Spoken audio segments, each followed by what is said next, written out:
Two experts, one hot topic, all sides explored. This is The Flip Side. The Flip Side is a podcast series featuring lively debate and opposing viewpoints on timely topics of importance to markets and businesses around the globe. Hello, and welcome to The Flip Side. I'm Brad Rogoff, head of research here at Barclays, and I'm joined today by Ross Sandler, who covers the consumer internet landscape for our equity research team out of Silicon Valley. Ross, I bet you were expecting me to give you a call about the January episode of The Flip Side, not necessarily the March one, but I felt like a more in-depth debate, as we got a little bit further away from the hysteria of DeepSeek in January, was maybe better than just a hot take.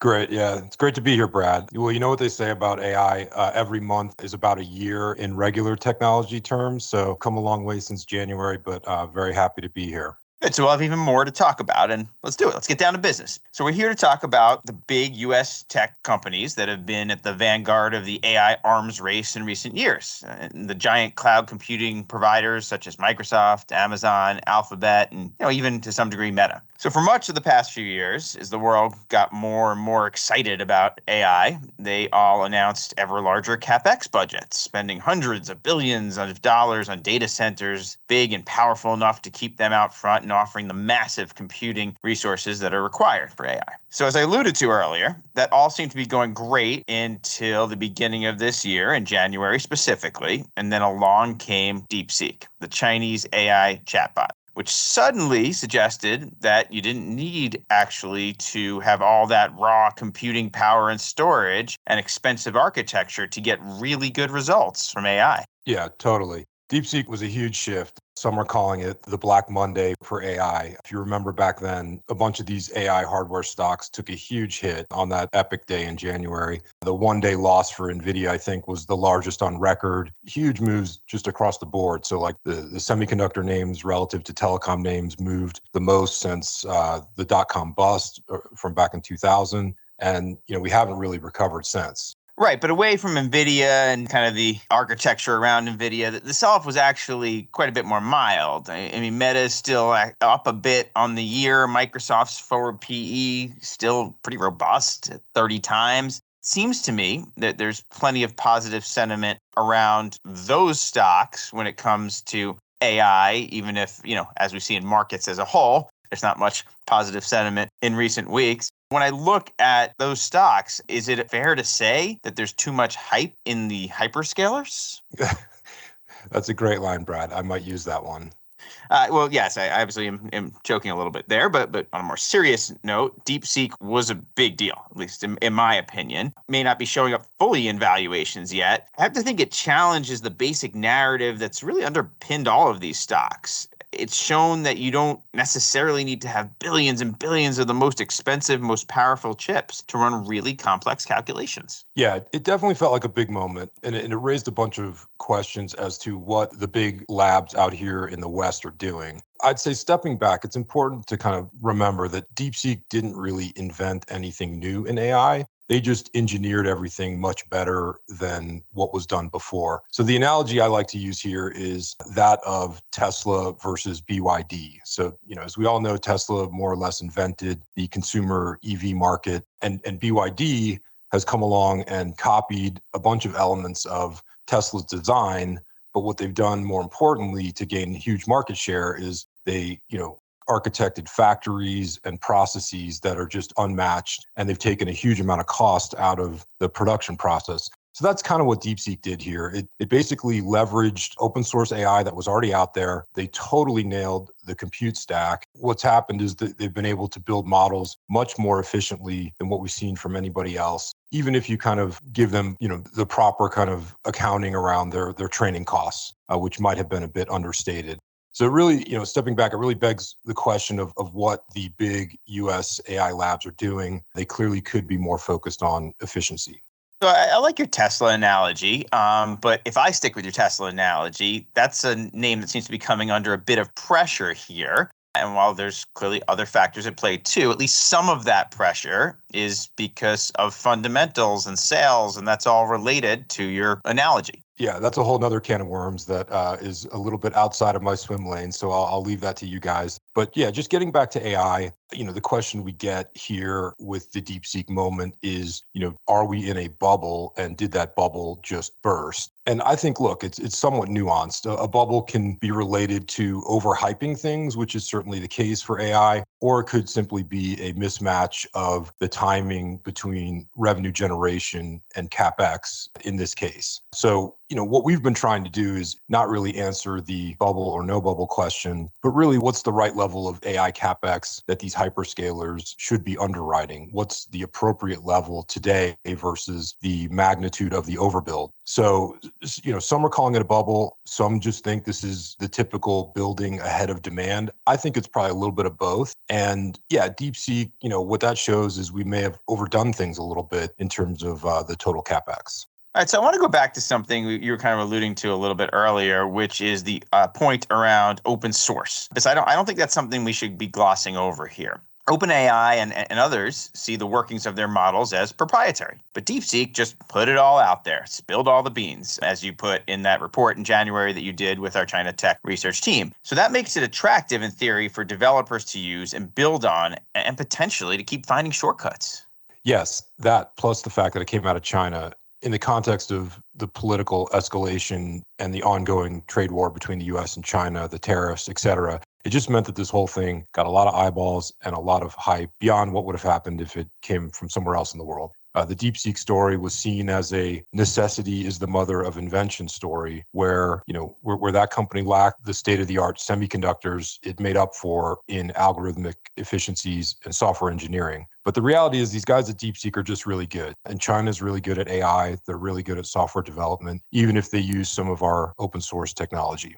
So you said China's good at AI, they're good at software, right? But what they're not as good at, as you were just alluding to, is producing the latest generation of chips. So if it's possible, though, for this to work, it means, budget AI, I guess, can be a reality, which has to change the atmosphere. Once again, going back to the hyperscalers. So all those huge CapEx plans, I would think they come under greater scrutiny. And if a Chinese AI lab can claim to have built a reasoning model with similar capabilities to Google and OpenAI's products at a fraction of the price, even though exactly how much is debatable, and they have no access to the NVIDIA cutting edge chips, then the landscape has to have changed. So what's the use in investing heavily to be an industry leader if fast followers like DeepSeek can compete with this discount offering? Yeah, you're starting to sound like my colleagues in research, Brendan Lynch and Tim Long, who cover the data center space and the IT hardware and communication infrastructure space for us. So they've long argued that the entire data center industry is kind of overbuilding and exposed to a risk of a slowdown if we kind of overshoot and we have excess supply as a result. And what's interesting is, in typical kind of bubble formation, shareholders have become accustomed to,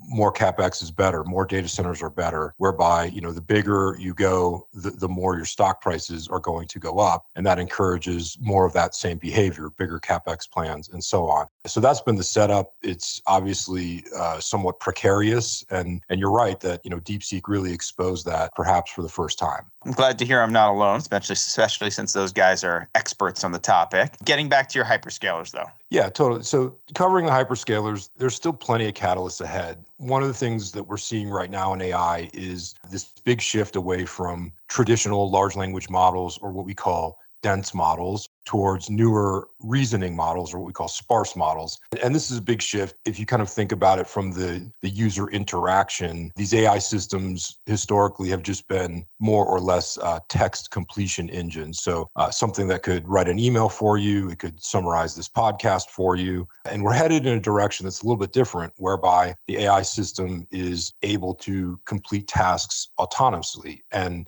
check their answers before coming back to the user, and essentially do more without the human in the loop. And this trend also means a huge shift away from more of the general purpose training chips towards these custom inference chips.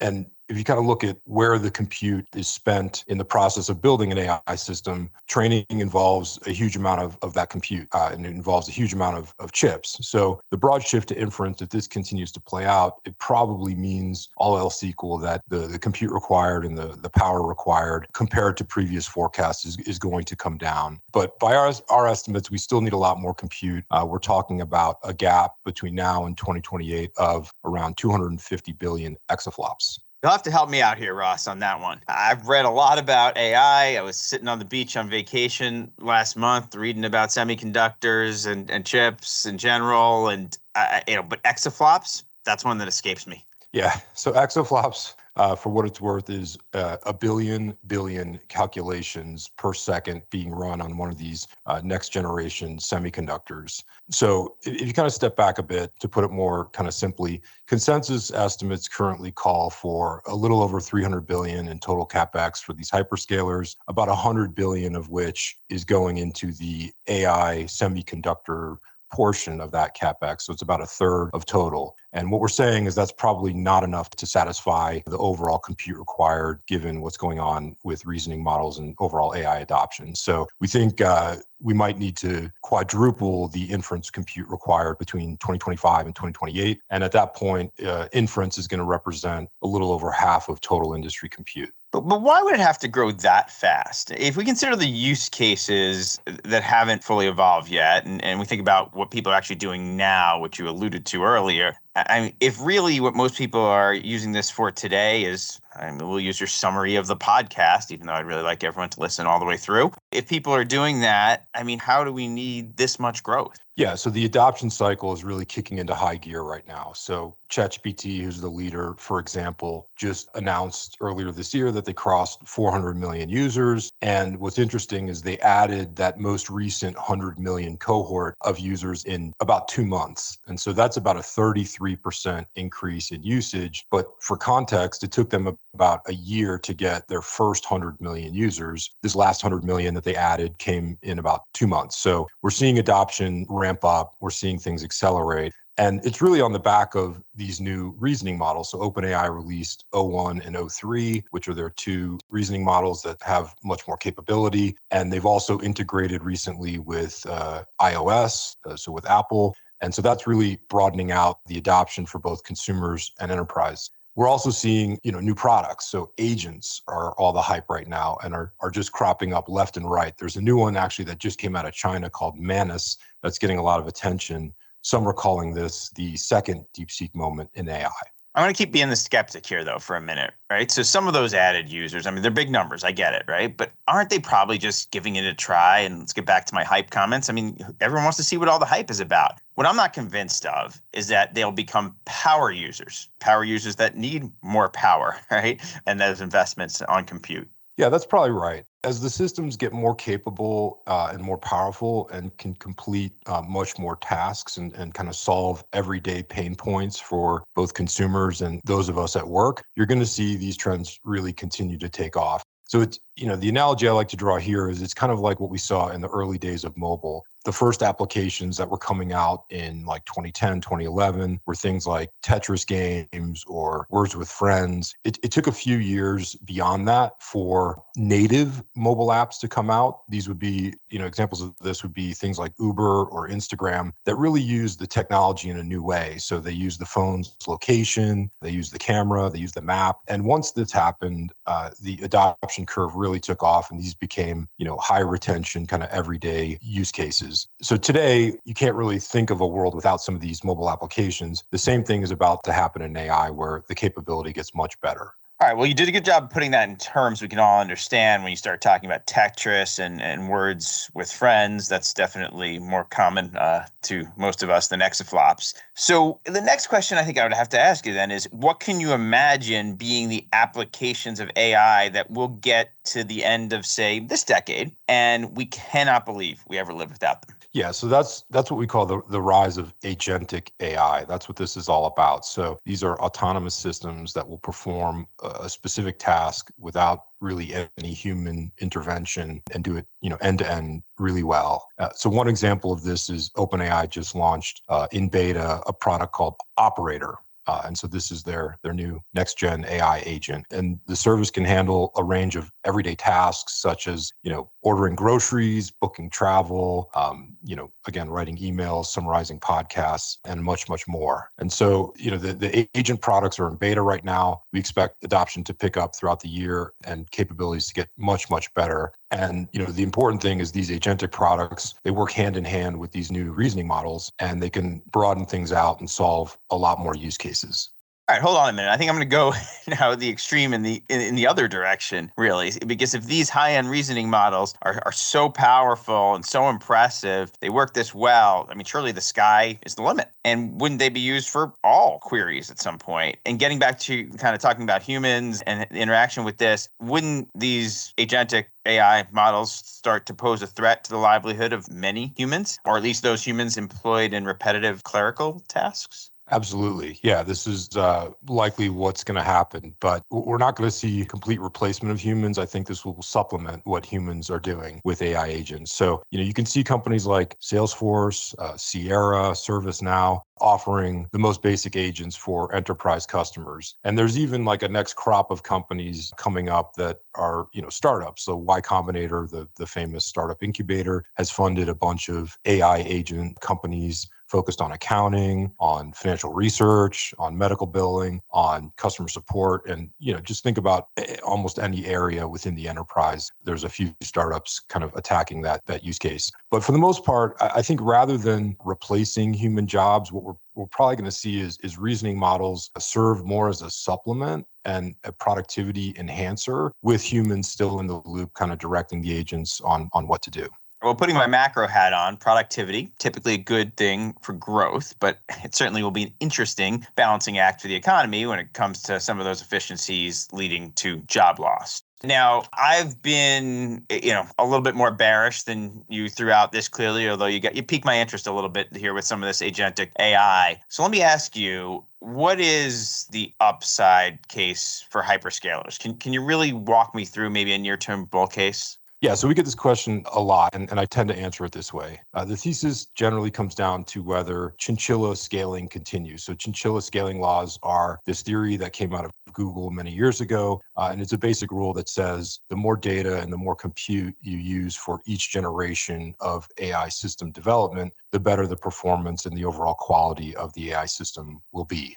You explained that quite well, Ross, but then at another point in time, not on this podcast, maybe you'll actually have to explain to me what that has to do with chinchillas. Keep going, though. Yeah, so if chinchilla scaling continues and the training and development of AI systems kind of remains on the same path that we've witnessed over the last couple of years, then the trade continues to be, the best performers in the market are going to be the components that go into these AI systems. So this would be semiconductors, networking equipment, data centers, and so on. And probably less so upside for the hyperscalers, because, if chinchilla scaling continues, you're going to see CapEx continue to go up at a massive clip. You're going to see the hyperscalers continue this arms race, which requires much more CapEx. And that starts to weigh on free cash flow, even if it's ultimately good for them in the long term. On the flip side, if chinchilla scaling starts to stall out and you start to see everybody shift towards reasoning models, which cost much less to train while performing better, then we do see a lot of upside for the hyperscalers, because what this means is the CapEx required in the future state would come down and free cash flow would start to turn back up meaningfully.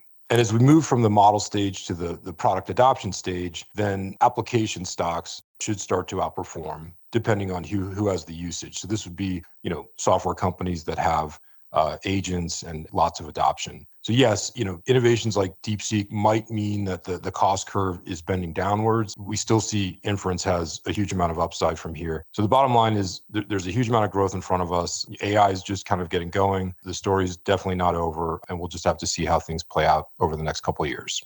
Definitely not over. Thank you, Ross, for joining us today. I also look forward to checking out all the Google search trends for chinchillas after people listen to this podcast. Clients can keep up with all our AI-related coverage and on DeepSeek effects in particular in the theme hub we've created on Barclays Live. That's all for now from this Barclays podcast. Thanks for listening, and we'll catch you next time on The Flip Side. For more insights on this topic, clients can log into Barclays Live or find out more at barclays.com/IB.